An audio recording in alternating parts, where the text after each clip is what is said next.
Assalamualaikum warahmatullahi wabarakatuh. Kembali lagi bersama kami di Kreator Amatir. Kali ini kita akan membacakan 3 kisah atau 3 cerita tentang orang yang pernah melihat sosok penampakan. Tapi sebelum kita ke ceritanya, seperti biasa saya mohon dukungannya kepada teman-teman semua untuk membantu mengembangkan channel ini.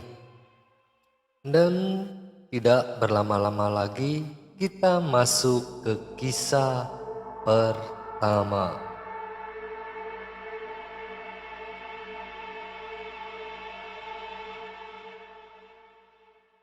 Kita masuk ke kisah yang pertama.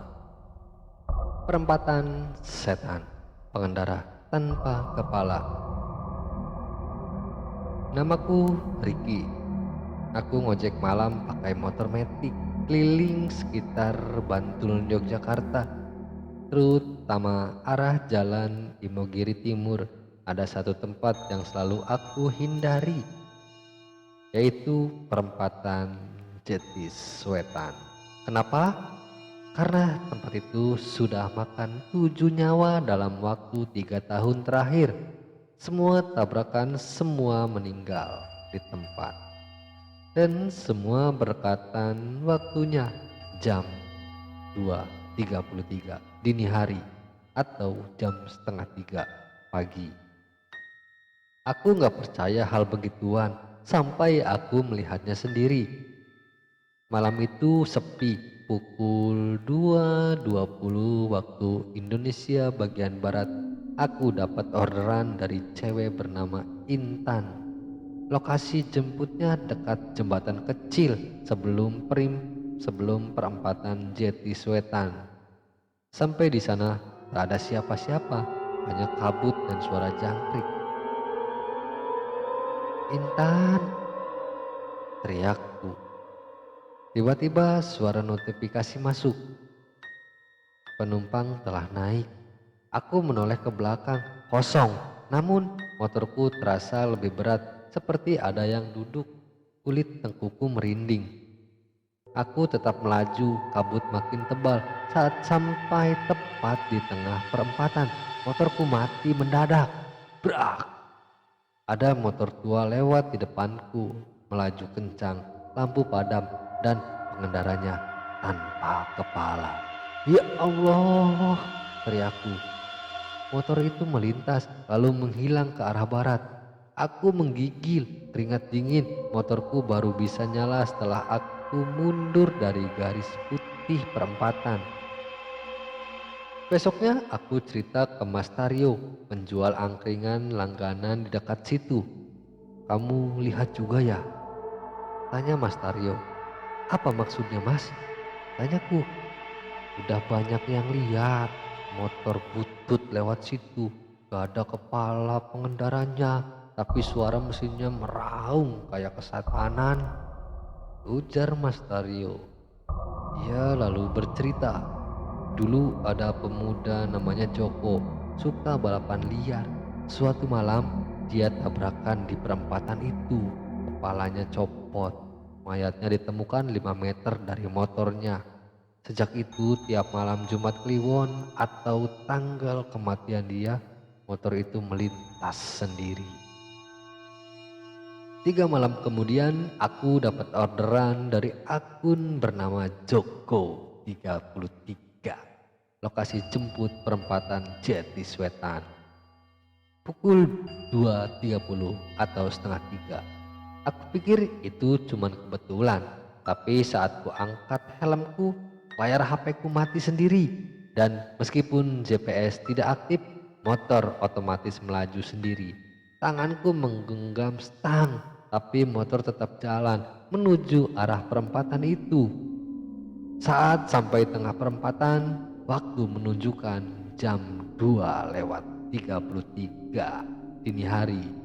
Dari sisi kanan, motor tua itu muncul lagi, lebih dekat, dan aku bisa lihat dengan jelas tubuh tanpa kepala itu menggendong helm penuh darah.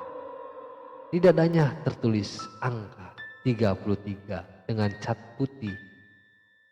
Bukan aku yang salah, mereka yang nantang. Mereka semua melaju duluan, ujar suara Joko dengan suasana seram. Motor tua itu berbelok ke arahku, makin mendekat. Giliranmu, teriak Joko. Aku memejamkan mata dan tiba-tiba semuanya hening. Saat kubuka mata, aku sudah berada di pinggir jalan.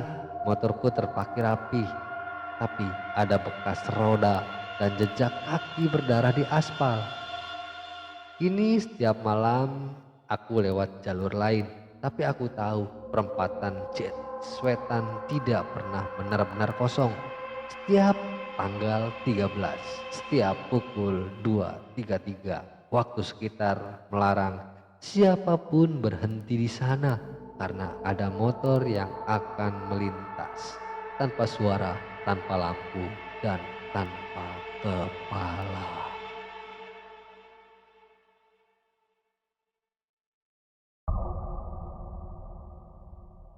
Kita masuk ke kisah yang kedua, yaitu Gedung Tua, Sosok di Balik Karung Goni.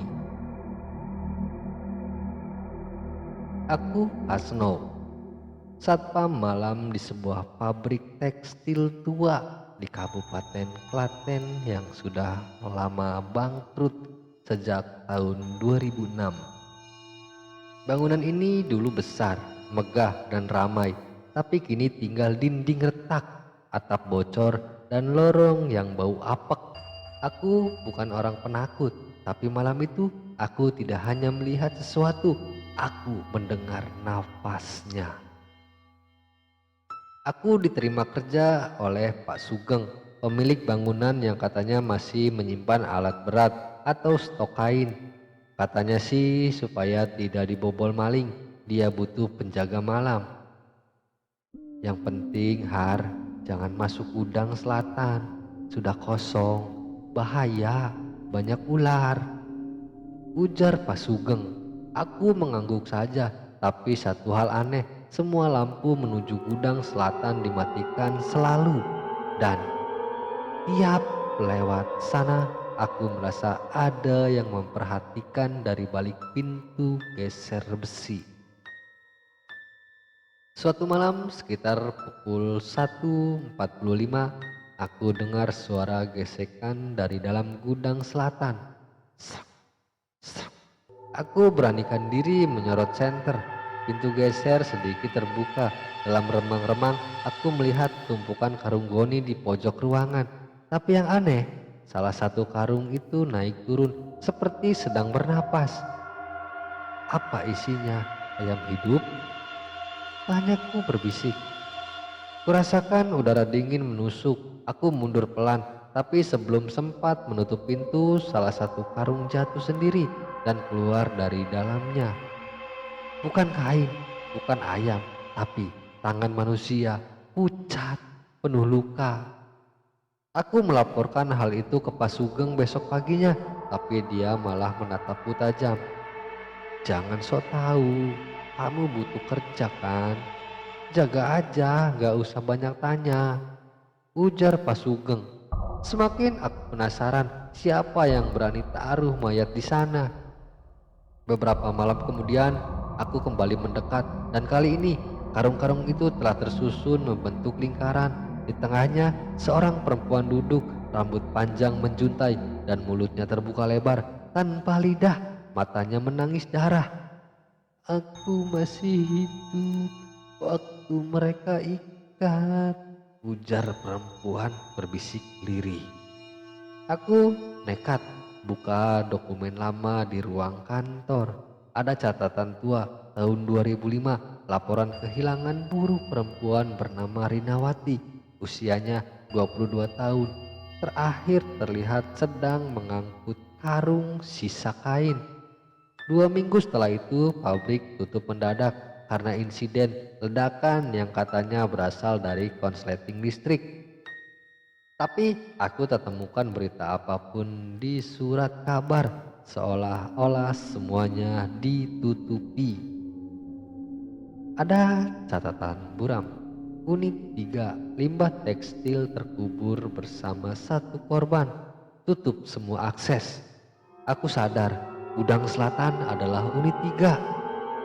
Pukul 3 dini hari, saat aku sedang patroli, lampu mati total. Baterai senterku habis dan dari arah selatan terdengar suara berat seperti napas serak. Lalu disusul suara seperti seorang menyeret karung di lantai.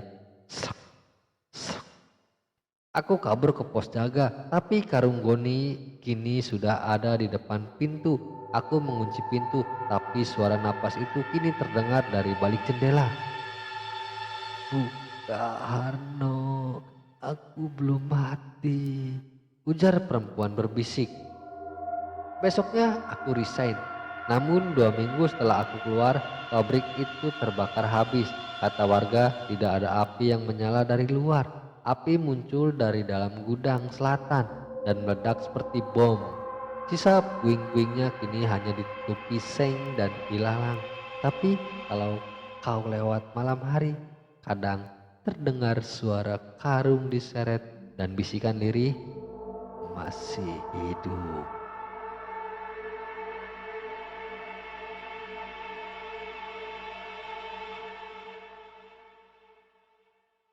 Kita masuk ke kisah yang ketiga, yaitu panggilan terakhir suara dari nomor mati. Namaku Luki, aku bekerja di sebuah call center outsourcing di Bandung. Jam kerjaku mulai pukul 10 malam sampai jam 6 pagi. Pekerjaan ini membosankan tapi aman. Katanya kantor kami ada di lantai 10, gedung tua peninggalan era 90-an. Dulu bekas kantor asuransi. Selama ini aku tak percaya cerita horor yang diceritakan senior-seniorku. Sampai akhirnya aku menerima telepon dari nomor yang sudah lama mati. Malam itu sekitar jam 1:45 dini hari, ketika trafik panggilan mulai sepi, telepon di posisiku berdering. Tapi anehnya monitor tidak menampilkan data apapun. Biasanya nama atau nomor akan muncul di layar. Sekarang hanya deretan angka 000000000000. Aku jawab karena sistem otomatis memaksa headset tersambung. Halo, selamat malam. Dengan Lucky di sini. Ada yang bisa saya bantu? Tanyaku. Tidak ada jawaban. Cuman ada napas lirih seperti dari orang tua. Leuka.